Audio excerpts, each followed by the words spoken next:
This is Jason Leopold with TruthOut.org, reporting from Albuquerque, New Mexico. I'm going to speak with David Iglesias, the former U.S. Attorney for the state of New Mexico, who was fired in December 2006, along with 7 other U.S. attorneys, in what has turned out to be a full-blown scandal engulfing the Justice Department and the White House. Monica Goodling testified on Wednesday. It was a highly anticipated testimony. One of the things that stuck out for me was the fact that she said that she did not hold the keys to the kingdom, taking a quote from you. What was your impression of her testimony? And maybe you can analyze that for us. Kind of a mixed bag. I mean, on the one hand, she does have a memory. She didn't say, I don't recall, I don't remember 70 times or so, which is what the Attorney General does not have a good memory. On the other hand, she shed a little bit of light. I mean, she did drop the dime on McNulty, the Deputy Attorney General, in terms of he claimed she had not properly briefed him. Well, she said, no, I did properly brief him. So that's pointing fingers toward him. She gave him up right away. And then number 2, I think even more importantly, as regards to the Attorney General, she said Gonzalez saw the list, participated in the meetings, and basically knew what was going on. And that's important, because all along he's been saying he delegated that to Sampson, he delegated it to senior leadership, whatever that may mean. And she absolutely pointed the finger at Gonzalez, not being asleep at the wheel and knowing what was going on. So those are 2 new things. But in terms of specific reasons why I was put on the list and why my colleagues are put on the list, we didn't get any closer to the goal line, unfortunately. Well, with that said, who do you think at this point would be responsible for that list? The only other possible place you can look is the West Wing of the White House. Yeah. Harriet Miers, Karl Rove, or some of their underlings. Because if the Justice Department didn't have anything to do with placing presidential appointees like me and my colleagues on a list to be terminated, then the only other possible place would be the White House. Well, in terms of the Justice Department, what would need to happen in order for the Justice Department to restore its credibility, integrity? What would need to happen internally in order to get to that place? Getting a new Attorney General like James Comey. Okay. Somebody who's respected by Congress, somebody who's been a federal prosecutor like Comey. Now, you filed a complaint with the Office of Special Counsel, which is a small shop that's out of the White House. What's the status of that, and what exactly did your complaint state? Allege, right. And actually, thanks for asking me about special counsel, because a lot of people think that it's part of the White House. It's not. It's a completely independent agency. Thank you for clarifying that. Right. It was created by Congress in light of the Watergate scandal. They wanted to create an agency whose sole mission was to investigate federal agency wrongdoing and then file civil enforcement actions. So special counsel also, it's been wrongly reported as part of the Justice Department. It is not part of the Justice Department. Separate agency, about 150 people. I went there last week to be interviewed by some of their attorneys. I'm alleging possible violations of the Uniformed Services Employment Rights and Reemployment Act. It's called USERRA. It's a law that was passed in 1994 to guard, to protect the employment rights of Guard and Reserve members. And then I alleged possible violations of the Hatch Act, which limits and in many cases prohibits political activities by federal employees, including political appointees. So I spent all morning at OSC headquarters. I talked to some attorneys. I've authorized them to investigate. They have subpoena power against federal agencies. And again, their only mandate is federal agencies. They can't file enforcement actions against state and local government or private sector companies. Do you have faith that they will actually follow through and investigate this issue? I know that it's been reported that Scott J. Block, who heads the Office of Special Counsel, is under investigation himself. Yes, I'm hopeful that they'll be able to subpoena records more quickly than maybe the House or the Senate. I have no doubts as to Scott Block's sincerity in helping me out. In fact, what your viewers and readers need to know is I did not contact special counsel. They contacted me. Okay. So they contacted me back in early March, right before I testified in front of the U.S. Senate. Their deputy is a Marine Corps reservist, and in fact I've done some duty with him. I trust that he wants to do the right thing, that he's not doing this just as a political theater. Right. What's the status of it at this point, and what what's the next step? What will happen next? They're gathering information right now. So, in fact, when I get home today, I need to fax them some documents that I have in my possession. May I ask what are some of the questions they asked? Or sure. Or sure.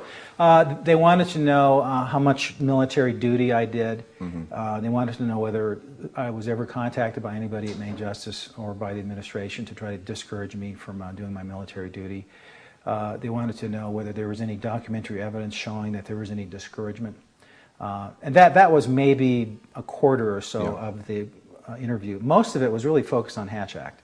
They read me a long list of names that I've later found out to be operatives in the West Wing of the White House. These are political people. Did you have any contact with these individuals No. in your past experience as a U.S. attorney? And that's the point they were getting at. They wanted to know to what extent the West Wing was contacting me to putting direct pressure on me. And it doesn't surprise me that there was no direct pressure. I mean, anyone with half a brain is going to use third parties. They're going to use intermediaries, which in fact happened. Pat Rogers, who's a private sector attorney here, was on my back for 2 years trying to get me to file bogus voter fraud prosecutions. He contacted my executive assistant, who I delegated the voter fraud investigation matter to.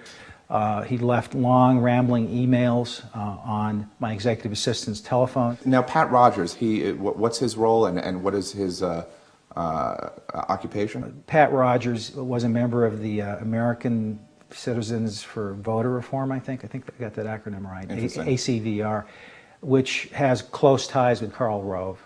And mysteriously, this association disbanded about the time we testified. Now, is it your belief that these allegations of voter fraud, was it a partisan issue? Did it have to do with the fact that it was Democrats versus Republicans?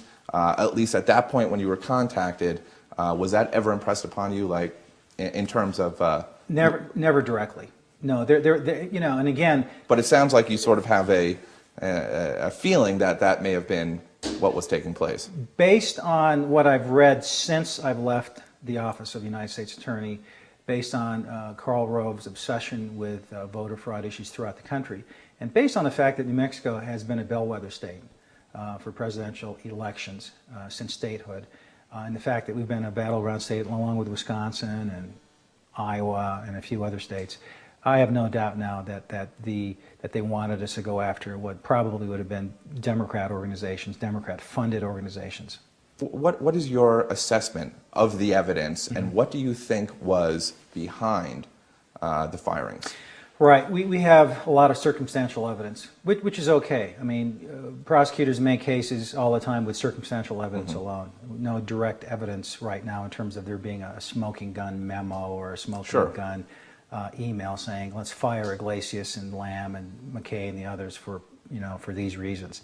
I believe that exists. I believe that somewhere. You do believe that there's a smoking gun somewhere? I do. I believe somewhere on an RNC computer, on some server somewhere, there's an email from Karl Rove stating why we need to be axed. Let me give you 4 good circumstantial bits of information that I think help establish my theory. Carol Lamb notified Main Justice that she was going to be executing a search warrant as to Dusty Fago, who was number 3 at CIA. Within 24 hours of her notifying Main Justice, Kyle Sampson writes an email saying, we have a problem with Carol Lamb. Now, what's he referring to? Is he referring to her immigration cases? I don't think so. The timing there is incredibly suspicious. Number 2, John McKay does not authorize an investigation into the recount of the governor there in Washington State. Within months, he's being interviewed for a federal judgeship, and the first question Harriet Miers, who was then the White House counsel, asked is, why are the Washington Republicans mad at you? Now that's good circumstantial evidence that they were angry with him for not authorizing a bogus investigation of election fraud allegations. Number 3, I'm not on any termination list or fire list until November 7th, 2006. That's the election day. That's within weeks of Pete Domenici, our senator, calling me and not getting the information he wanted, which was, yes, Senator, I will file those public corruption cases immediately because I know that's going to help Congresswoman Heather Wilson. Didn't do that. Case wasn't ready. And he had no business sticking his nose where it didn't belong. Senators don't do prosecutions. Congresswomen don't do prosecutions. They pass laws. That's fifth grade civics stuff. So he called me in late October. So within 2 weeks, I get placed on the fire list. And then number four is actually Paul Charlton, who was investigating Congressman Renzi. Paul Charlton is the U.S. Attorney in Arizona, investigating Congressman Rick Renzi from Arizona. Renzi's chief of staff calls Charlton's public affairs officer and says, "Is Renzi being investigated?" Well, they don't comment on that per policy. The press officer contacts Charlton, who then reports it. Guess what? The report, there's no record of the report ever being made of Charlton complaining about this inappropriate call. And then Charlton gets put on the list to be fired. So 4 good real-world examples of circumstantial evidence of U.S. attorneys getting fired for doing the right thing, for not bowing to political pressure. In terms of where this investigation is headed, do you believe that it will eventually lead to a criminal investigation? Possible obstruction of justice, perjury type of issues, come to mind. Against who? Well, perjury would be possibly against McNulty and Gonzalez. Although the deal that they may cut is we'll just resign in lieu of facing prosecution. Watching Monica Goodling's testimony, what were some of the questions that may not have been asked that you would want to know? And that's a great question. In fact, I talked to my wife Cindy about that just last night. One question that I never heard asked was, why did you resign? Why were you crying? Did you do anything wrong besides possible civil law offenses? I mean, it's no big deal. Well, I don't want to minimize that. It's wrong to break civil service laws, but it's not a crime. It's not a criminal offense. So I would have asked her those 2 questions, and I would have said, are you aware of any other laws being broken, civil or criminal or administrative, by anyone you worked with? I didn't hear that question come out either. Do you have any interest in returning to your former job as a U.S. attorney? No, and I made that crystal clear. I do not want to go back as United States Attorney. I don't have confidence in the credibility or leadership of the Justice Department, and I hope to take another month or 2 off until I publicly announce what I'm going to do next.